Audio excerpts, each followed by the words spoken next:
Hello, my name is Mimi White. This is my submission video for the Module 4 assignment. This video will be an informative video discussing four leadership theories. The four leadership theories that I will be discussing today are contingency leadership, continuum leadership, past goal leadership, and lastly, leadership substitute. So let's begin. In regards to contingency leadership, in contingency leadership, there are several factors that can impact the management's success in the process of leadership. These factors include the leader, the follower, the organization, and the environment. When it comes to the leader, things that can affect the success of his goal can be his personality values, his confidence in his followers, and even the circumstances that they have to deal with while trying to get there. Also, when you consider the followers, you have to consider, are these followers confident in the leader's ability to lead? And if they are confident in the leader's ability to lead, do they also share the same thought process as the leader so that they can effectively do the tasks that are required to be successful? With the organization, it's important to understand that every organization that they have their own work culture, whether or not the followers are given more structure or they're given total autonomy to do what they feel is necessary to get the job done. This is a major factor in whether a leader will be successful or not.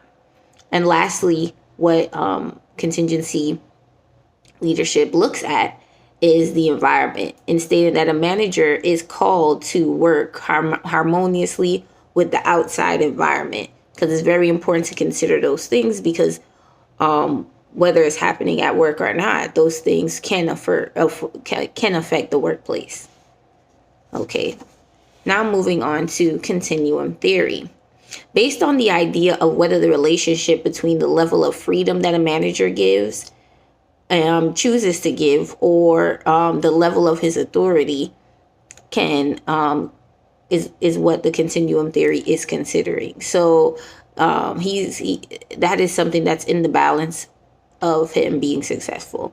So generally what that means is as the manager gives more freedom, ideally the authority of the leader should be decreasing, right? Other factors under this theory are certain pressures that the leader has to take into consideration that any normal leader is going to feel when they're having to deal with any task or goal that is required of them at work. The first one is situational, that addresses the complexity of the goal or the issue, and just the situation in general, and the leader determining how that's affecting what he needs to get done, he or she. The leader's inner pressures. This can include preferences around the leader's thoughts and the confidence that he has in his team and of the resources that are already are provided to them. Are these resources adequate? Is this timeline adequate? Is it possible with this team that I have to even potentially get any of this done? All of these things are other pressures that the leader considers. And the last pressure is the pressure from their subordinates, right?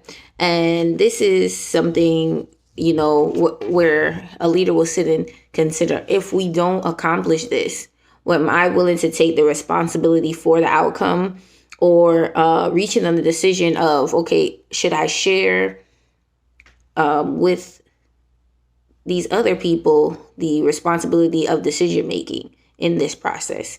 All of those things are things that in the continuum theory that the leader thinks about to help them be successful in their leadership. Now, moving on to the next one, past goal theory. Overall, it deals with the leader adjusting his or her style to best fit the employees and the work environment to be successful, right?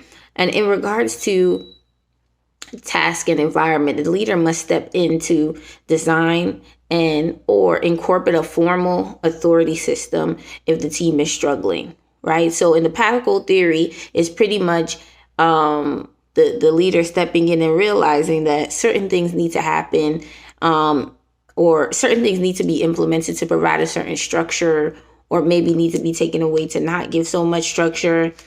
And that's pretty much what they're looking at. So when considering the leader's behavior, path goal, it looks at 4 different behaviors. It looks at directive, supportive, participative, and achievement.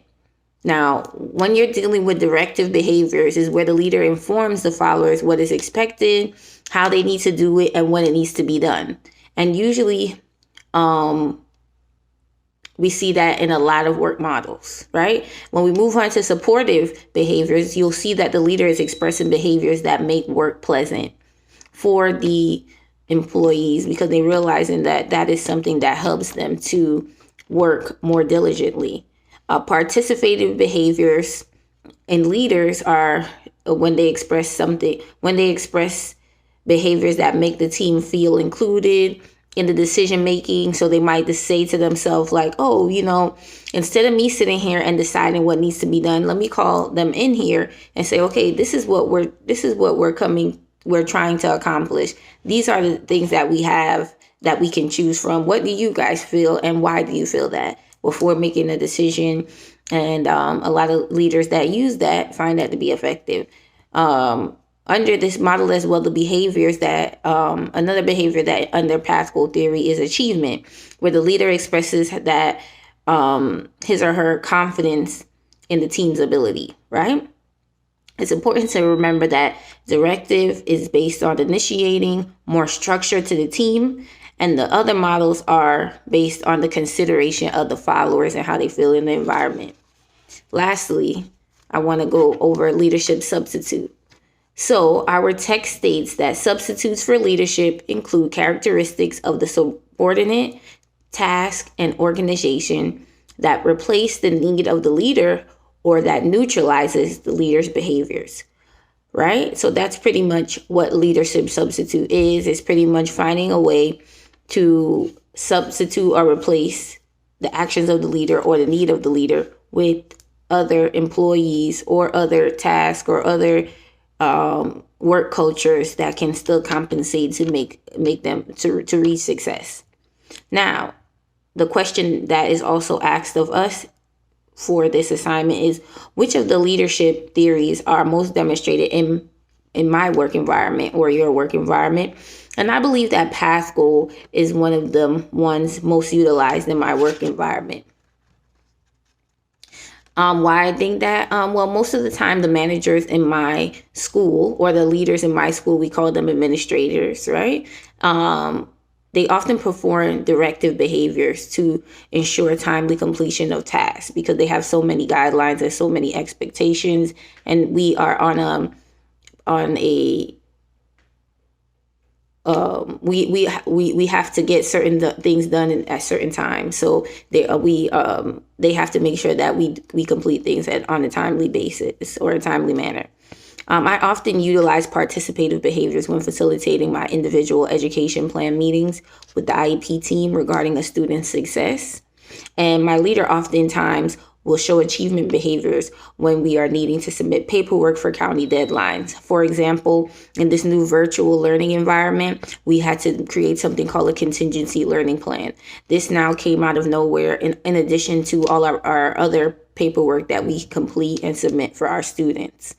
We also had to submit a virtual contingency learning plan, which is like a virtual it's almost like an online version of an individual education plan. So we still have to update the individual education plan. We still have to update the virtual learning education plan and how you now can take these things from the IEP and how it can be adapted to the virtual learning setting. And then now we're also having to submit forms so that we can show the federal government, okay, why our county deserves these funds in supporting these students while they're in class. So we had to also come up with another document that states, are these kids actually receiving these accommodations while online? And if not, do we recommend them to have compensatory services?